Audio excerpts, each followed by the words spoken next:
श्रोता प्रेमियों, मैं राम सागर शास्त्री आप लोगों के समक्ष रखने जा रहा हूं दुर्वासा विवाह। देखिए, दुर्वासा अत्रि और अनसुईया के पुत्र थे। इन्हें शिव का अंश अवतार माना जाता है। दुर्वासा बड़े क्रोधी थे। वहीं ब्रह्मा जी के उरु से उत्पन्न हुए औरव ऋषि की एक कन्या थी, जिसका जन्म औरव की जंघा से हुआ था।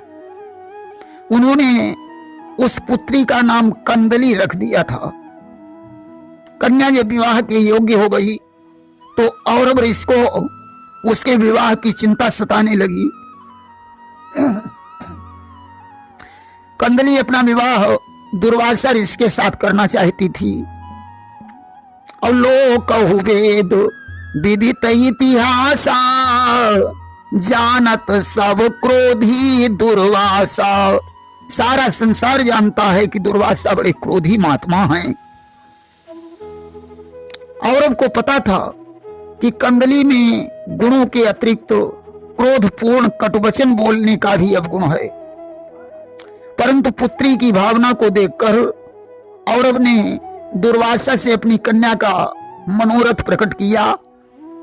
उन्होंने कहा, मुनिवर, मेरी कन्या सुंदरता की खान है, समस्त गुणों का भंडार है, परंतु उसमें एक ही अवगुण है कि वह कलह कारिणी है, क्रोधपूर्ण कटुवचन बोलती है। अनेक गुणों से युक्त किसी वस्तु में अगर एक अवगुण भी हो तो भी उसका त्याग नहीं करना चाहिए। अब तो औरव की बात से दुर्वासा को हर्ष और शोक दोनों प्राप्त हो गए। उसके गुणों की चर्चा सुनकर तो उन्हें हर्ष हुआ, परंतु दोष जानकर दुख में डूब गए। आज दुर्वासा ने कंदली की तरफ देखा और बोले कि नारी मुक्ति के मार्ग में बाधक है, मोह का कारण है।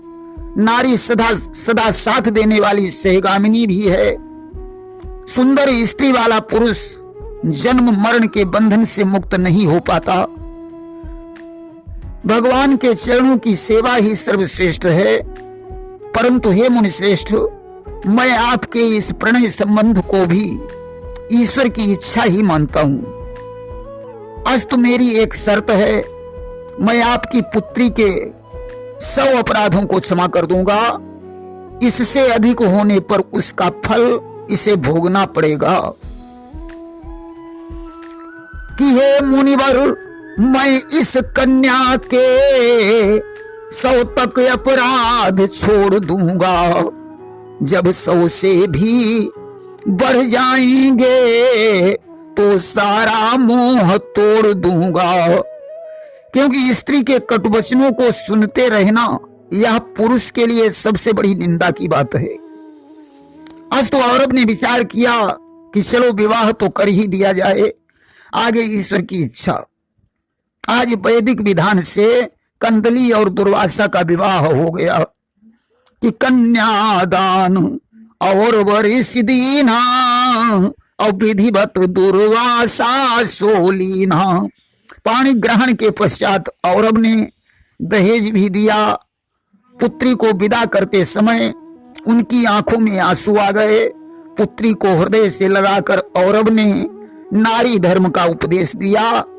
उन्होंने कहा, पुत्री, संसार में पति से बड़ा कोई व्रत, उपवास, तीर्थ नहीं है। जो स्त्री मनक्रम वचन से पति की सेवा करती है वही धन्य है। जो कटुवचन से बोलकर पति का तिरस्कार करती है उसे 100 कल्पों तक नरक में वास करना पड़ता है। आज इस प्रकार शिक्षा देकर पुत्री को विदा कर दिया। अस्तु, दुर्वासा तपस्या छोड़कर घर गृहस्थी में आसक्त हो गए।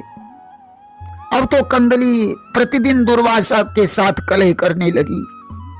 पिता के दिए हुए ज्ञान से भी उसकी आदत नहीं बदली, क्योंकि स्वभाव का बदलना बड़ा कठिन होता है।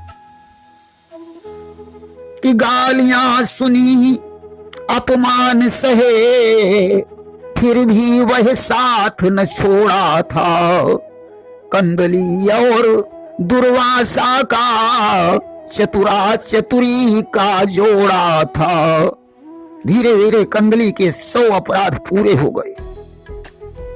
अब तो दुर्वासा को क्रोध आ गया। उन्होंने कहा, जा दुष्टा, मैं तुझे श्राप देता हूं, तू राख का ढेर बन जा।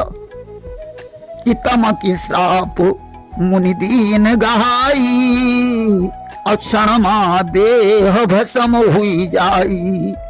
अब तो कंदली के शरीर में आग प्रकट हो गई और क्षण में वह जलकर भस्म हो गई। उसकी जीवात्मा ने दुर्वासा से कहा, हे नाथ, आप तो परम ज्ञानी हैं। शरीर का निर्माण सतरज तम से हुआ है। किसी के शरीर में रजोगुण अधिक है, किसी के शरीर में सतोगुण अधिक है और किसी के शरीर में तमोगुण अधिक पाया जाता है। सतोगुण अधिक होने से मोक्ष की इच्छा जागृत होती है। रजोगुण की वृद्धि से कर्म करने की इच्छा प्रबल होती है। तमोगुण की अधिकता से हिंसा, क्रोध, अहंकार आदि दोष प्रकट होते हैं। क्रोध से कटुवचन और कटुवचन से शत्रुता उत्पन्न होती है, अन्यथा पृथ्वी पर कोई किसी का शत्रु नहीं होता। स्त्रियों के लिए पति और पति के लिए पत्नी प्राणों से भी बढ़कर हैं। अब आप हमारे अपराधों को क्षमा करें और बताएं कि मैं क्या करूं, कहां जाऊं। तीनों लोकों में मैं किसी की पत्नी बनना नहीं चाहती हूं।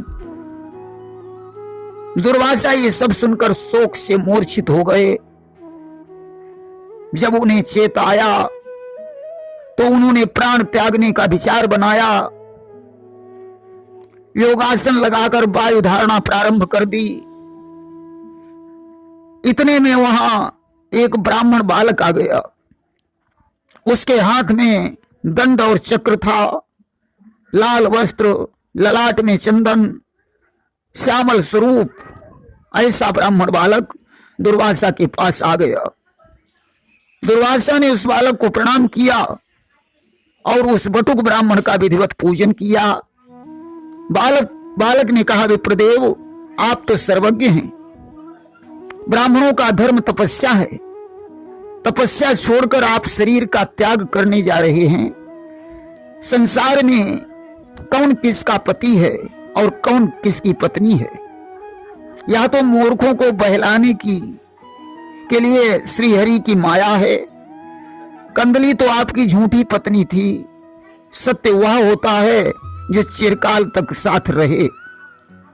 वसुदेव की पुत्री एकानंसा, जो श्री कृष्ण की बहन है, उसका जन्म पार्वती के अंश से हुआ है।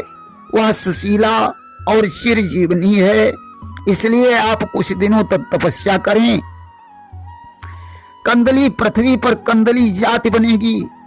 वह कल्पांतर में शांत रूपा स्त्री होकर आपकी पत्नी होगी। कंदली के भस्म होने का शोक छोड़ दीजिए। आज तो ब्राह्मण रूपधारी भगवान अंतर्ध्यान हो गए। दुर्वासा तपस्या में लीन हो गए। कंदली धरातल पर कंदली जाति हो गई। दैत्य साहसिक तालवन में जाकर गधा हो गया। तिलोत्तमा बाणासुर की पुत्री बनी। हरि के हाथों से साहसिक मुक्त हो गया। तिलोत्तमा ने ऊषा बनकर अनिरुद्ध के साथ विवाह किया और समयानुसार पुनः अपने लोक को चली गई। इधर महर्षि औरव सरस्वती नदी के तट पर तपस्या कर रहे थे। पुत्री के मरण का समाचार सुनकर वे दुर्वासा के पास पहुंचे और उन्होंने दुर्वासा को श्राप दे दिया कि तुम्हारा घमंड चूर्ण हो जाएगा।